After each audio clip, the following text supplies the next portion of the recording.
Hi there Pisces, welcome back to Wild Lotus Tarot. This is going to be your weekly intuitive reading for November 2nd through to the 8th. Pisces, let's see what's on the cards for you. Getting started with the Work Your Light Oracle, Pisces, to draw an overarching message or theme for the week for you. What do you need to know? It's turning over. Oh, this one's coming out so much at the moment. Inner temple, devotion, tune in to the portal of your heart. Now, what this really means, Pisces, is that it's a reminder to come back to self, and that by grounding into your body, coming out of the mind, you know, the ego, the overactivity of our thoughts, the analysis, the scripts, the stories, then we can really access our true wisdom. If you're trying to make a decision, sometimes, you know, we need to engage the mind. You know, it's important to assess the facts and the pros and the cons. However, we can overthink it and we can lead with the head instead of the heart. So this is a reminder to come back to the heart, to trust your intuition, and that the wisdom that you ultimately seek is within you, Pisces. Now let's grab a Yogic Path card.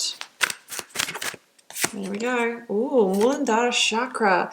That is the root chakra, and that is at the base of our spine. The very first, well, the first chakra in the main, you know, the main system that we talk about. And this one's really associated with our sense of safety, security, our base needs, and all of that kind of thing.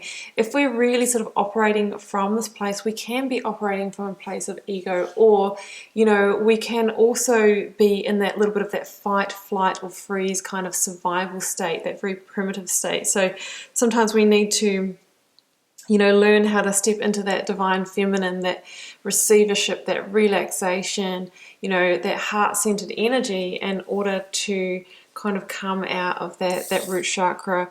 So interesting. Let's see what we've got here from the tarot aspects. I'm going to shuffle out the cards here, Pisces, and the first card that we'll be selecting is the energy of the recent past. Two of Cups. Okay. Dealing maybe in the realm of partnership. Doesn't have to be just romantic.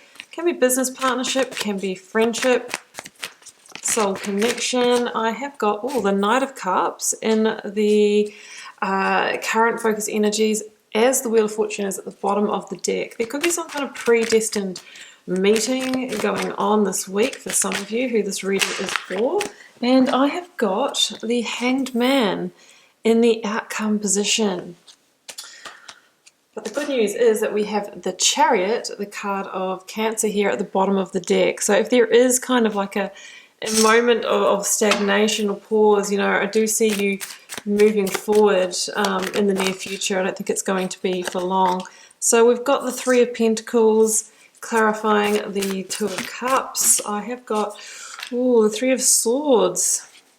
That's what can put you into that root chakra energy, you know, feeling that sense of heartbreak or security lost.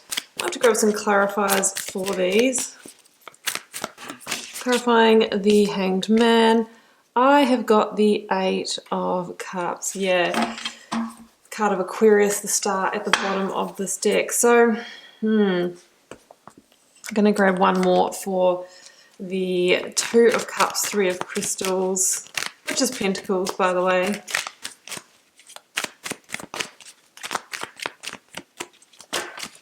There we go. That's what I was waiting for, something like that, unfortunately. Okay, well, I mean, we've got a mix of energies here. I see some really positive new beginnings, but we've got a little bit of a, you know, a red flag of caution here with the devil. And when the devil comes in with Muladhara Chakra, you know, we have to be careful not to get swept away by lust, desire, passion. I mean, they can be nice things to feel, but if we're allowing that to, you know, put a blanket across a situation and not look deeper, that's when it can be a problem. It can be a problem when it creates an illusion for us, right? So that is what I'm feeling here with somebody. Two of Cups, Three of Pentacles, and the Devil. So some of you might be in some kind of quite passionate connection with somebody. Look, the same could be said if this is not a love reading for you, if this is a business or friendship situation. you could be dealing with a persuasive energy. It could be a Capricorn as well. It doesn't have to be devil energy, but I am feeling that because we've got the root chakra here as well. It could be somebody that you're quite influenced by. Maybe somebody, if it's a love situation, who, you know, you're just so magnetically drawn to that sometimes we're willing to cross our lines and our own boundaries in order to get to that passion, right? Sometimes we can do things that we wouldn't normally do. We can compromise values that we wouldn't normally compromise. So that could be said in work or in business. You know, I feel like there's somebody quite magnetic that's come into your sphere. And with the Three of Pentacles, it's like, you know, you're hoping that you're going to be able to build something with this person. Just make sure that you look at the whole situation, the whole person here is what I'm really feeling. You know, there definitely could be some learning in this situation for you when the Three of Pentacles comes in. Yeah, I mean, the devil can be the illusion that we buy into, and at the start, you know, if we've got all that kind of lust and passion and chemistry, or in the work situation, it could be somebody that you kind of feel, oh, I can build that empire with this person. I'm feeling the surge and the energy of the financial success I could have.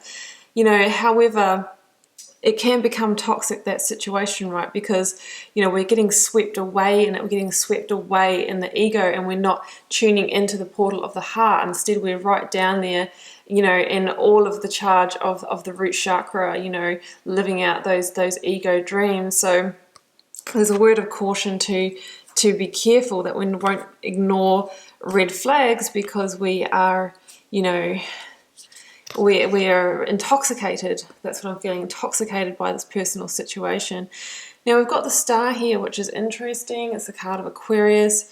It does follow on from the Tower in the Major Arcana. It's a real card of healing, of rebirth, and all of those things. So I think we have to keep in mind, like, maybe you've been through a Tower moment in the past. We have to make sure that we're not recreating a similar pattern here. It's really time for you to make really discerning decisions to move towards your, you know, divine wishes, you know, with the star energy. So just to be aware of that.